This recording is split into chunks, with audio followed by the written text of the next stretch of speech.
کریم صلی اللہ علیہ وآلہ وسلم کی بہت سی سنتیں ہیں. ایک نظر میں اشارہ کرتا ہوں, حضور کی بہت ساری سنتیں ہیں. کھانے سے پہلے نمک چکھنا حضور کی سنت ہے. اسی طریقے سے چہرے پہ داڑھی رکھنا حضور کی سنت ہے. سر پہ امامہ باندھنا حضور کی سنت ہے. سونے سے پہلے سرما لگانا حضور کی سنت ہے. سونے سے پہلے وضو کرنا حضور کی سنت ہے. مسواک کرنا حضور کی سنت ہے. اسی طریقے سے نگاہیں نیچی کر کے چلنا حضور کی سنت ہے. راستے کے دائیں طرف سے چلنا حضور کی سنت ہے. کسی سے گفتگو کرنا تو مسکرا کے کرنا حضور کی سنت ہے. جس کی طرف متوجہ ہونا, مکمل طور پر متوجہ ہونا حضور کی سنت ہے. بھوکوں کو کھانا کھلانا حضور کی سنت ہے, بلکہ خود بھوکے رہ کر دوسروں کو کھلا دینا حضور کی سنت ہے. جنگلوں میں بکریاں لے کر اس کی نگہبانی کرنا حضور کی سنت ہے. بکریوں کا دودھ دونا حضور کی سنت ہے. بکریوں کا دودھ پینا حضور کی سنت ہے. اونٹنی کا دودھ پینا حضور کی سنت ہے. اللہ اکبر. غریبوں کے ہاتھ میں ہاتھ دے کر جب تک کہ لوگ خود ہاتھ نہ ہٹائیں حضور کا ہاتھ نہ کھینچنا حضور کی سنت ہے. سب کی فریاد رسی کرنا حضور کی سنت ہے. سب کی داد رسی کرنا حضور کی سنت ہے. سب کے سر پہ شفقت کا ہاتھ رکھنا حضور کی سنت ہے. گھر میں داخل ہوتے وقت, کسی کے گھر میں داخل ہوتے وقت, حتیٰ کہ اپنے بھی گھر میں داخل ہوتے وقت اجازت طلب کرنا حضور کی سنت ہے. اجازت ملے تو اندر آنا اور اجازت نہ ملے تو واپس خوشی خوشی چلے جانا حضور کی سنت ہے. دائیں کروٹ پر لیٹنا اور ہاتھوں کا اس طرح سے سہارا رکھنا اور اپنے زانوں پر ہاتھ رکھ کر کے سونا کہ شکل محمد اختیار کر جائے حضور کی سنت ہے. حضور علیہ الصلوۃ والتسلیم کی سنت میں سے ایک سنت یہ بھی ہے زلفیں رکھی جائے. سبزیوں میں کدو کا پسند کیا جانا حضور علیہ السلام کی سنت ہے. اللہ اکبر. راستوں میں نہ تھوکنا, اس سے احتیاط کرنا حضور کی سنت ہے. آقا کریم علیہ الصلوۃ والتسلیم کا اونٹوں کے چمڑے کی نالین پہننا حضور کی سنت ہے. یتیموں کے لیے عیدگاہ جاتے جاتے واپس لوٹ آنا حضور کی سنت ہے. حضور علیہ السلام کی بہت ساری سنت ہے. اگر ساری سنتوں کو جو ہے وہ بیان کر دیا جائے تو یہ کہا جا سکتا ہے تیری سیرت تیری صورت زمانے سے نرالی ہے, تیری ہر ہر ادا پیارے دلیل بے مثالی ہے. لیکن ایک بات پوچھتا ہوں, حضور نے امامہ کب باندھا؟ جب ہاتھ اللہ اکبر آقا کریم صلی اللہ علیہ وآلہ وسلم کے جو ہے وہ بظاہر اس شان پر پہنچے کہ حضور اپنے ہاتھوں سے امامہ باندھ سکتے تھے, تب حضور نے امامہ باندھا. مسواک اس وقت کی جب دانت شریف جو ہے اپنی جگہ پر جمنے لگے تب مسواک کی. آقا علیہ الصلوۃ والتسلیم نے خود بھوکے رہ کر دوسروں کو کھانا اس وقت کھلایا جب حضور علیہ الصلوۃ والتسلیم خود کھاتے تھے. اس طرح کی بے شمار سنتیں ہیں, لیکن ساری سنتیں, کوئی سنت کا ظہور ہو رہا ہے 10 سال کے بعد, کسی سنت کا ظہور ہو رہا ہے 4 سال کے بعد, کسی سنت کا ظہور ہو رہا ہے 20 سال کے بعد, کسی سنت کا ظہور ہو رہا ہے 50 سال کے بعد. لیکن حضور علیہ السلام کی سب سے بڑی سنت کیا ہے؟ سب سے بڑی سنت, سب سے پہلی سنت آخری دم تک. اور ایک بات یہ ہے, بعض سنتیں وہ ہیں کبھی 1 مرتبہ کیا, کبھی 2 مرتبہ کیا, کبھی 3 مرتبہ کیا, کبھی 4 مرتبہ کیا, کبھی بار بار کیا, کبھی کیا اور اس کے بعد چھوڑ دیا. لیکن ساری سنتیں, علماء کی توجہ چاہتا ہوں, ساری سنتیں حضور علیہ السلام نے جب وصال فرمایا تو اب کوئی سنت حضور علیہ السلام نے ادا نہ فرمائی, اس لیے کہ اب امامہ نہ باندھا کیونکہ وصال ہو گیا. مسواک وصال سے پہلے کی, وصال کے بعد مسواک کرنے کا ثبوت نہیں ملتا. حیات النبی پر ہمارا ایمان ضرور ہے, عقیدہ ضرور ہے, لیکن نہ امامہ باندھنا ملتا ہے نہ ہاتھوں سے, کیونکہ حضور پردہ فرما چکے ہیں. لیکن آئیے ایک ایسی سنت بتاؤں, اللہ اکبر, جو سب سے بڑی ہے, سب سے پہلی ہے, اور اس کے بعد ایسی سنت کہ بعد وصال بھی اس کا ظہور ہوا ہے, اور بعد وصال ہی نہیں بلکہ میدان محشر میں بھی اس کا ظہور ہوگا. اور وہ سنت کیا ہے؟ بہت دیر تک امتحان میں نہ رکھتے ہوئے, وقت کی نزاکت کو سامنے رکھتے ہوئے, حضور کی سب سے بڑی سنت ہے فکر امت, امت سے محبت, فکر امت, امت سے پیار. حضور کی سب سے بڑی سنت ہے. حضور علیہ السلام کی سنتوں میں اس سے بڑی سنت کوئی نہیں ہے. کیا؟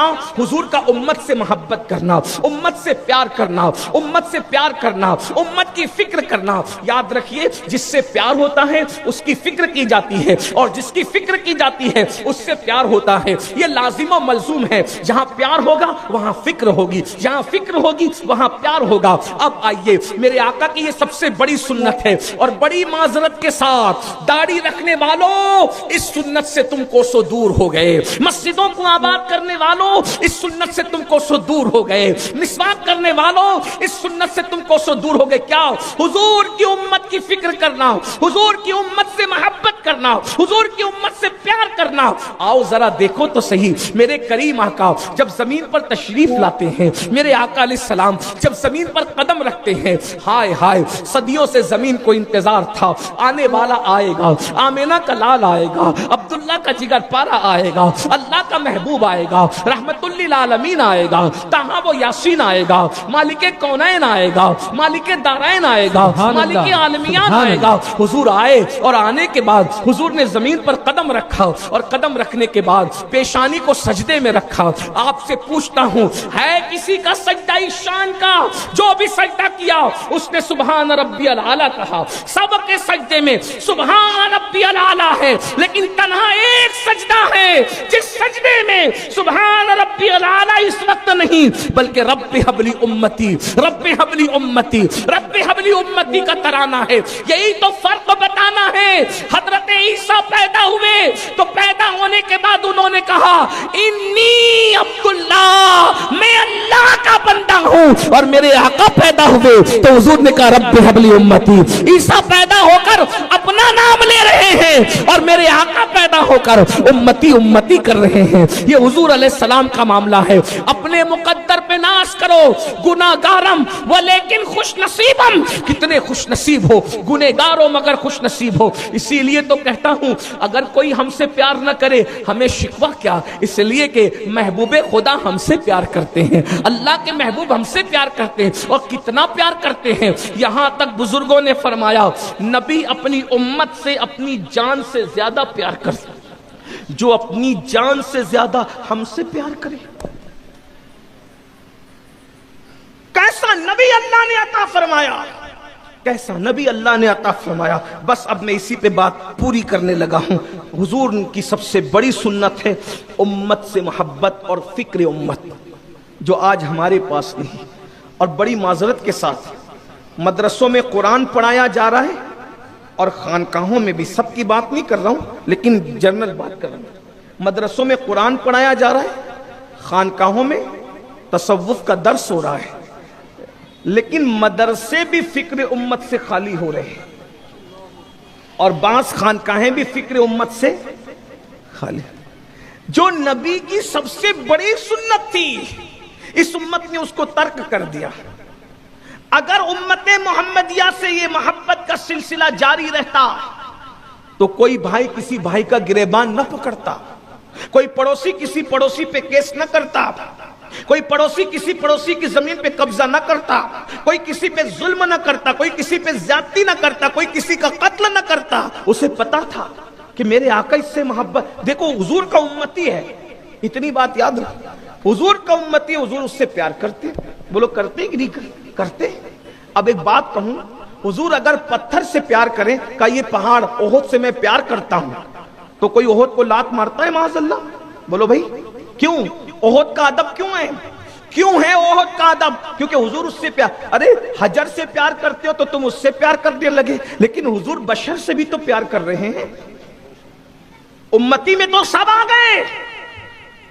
آج ہمارے دل حضور کی امت کے لیے کیا ہے؟ حضور کی امت کے لیے کون پیار کا جذبہ رکھتا ہے دل کے اندر؟ اللہ ماشاءاللہ۔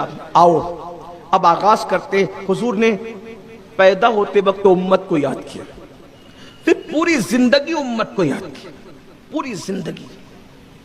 حضور علیہ السلام کی زندگی کی کوئی رات نہیں گزری کہ اللہ کے رسول علیہ السلام امت کے لیے دعا نہ کرتے۔ ام المومنین سیدہ عائشہ صدیقہ طیبہ طاہرہ فرماتی ہیں کہ جب اللہ کے رسول صلی اللہ علیہ وآلہ وسلم کو اپنی امت کے گناہ یاد آتے تو حضور کھڑے کھڑے امت کے لیے دعا کرتے، اور جب دعا کرتے تو اتنی دیر تک کھڑے رہتے کہ حضور علیہ السلام کے پیر مبارک سوج جاتے، پیروں پہ ورم آ جاتے، اور جب پیروں پہ ورم آتے ایسا لگتا تھا کہ سردی میں حضور کے پیر یہ سوج کر کے پھٹ جائیں گے اور اس سے خون رسنے لگے گا۔ میں کہتی یا رسول اللہ بس بھی کیجئے،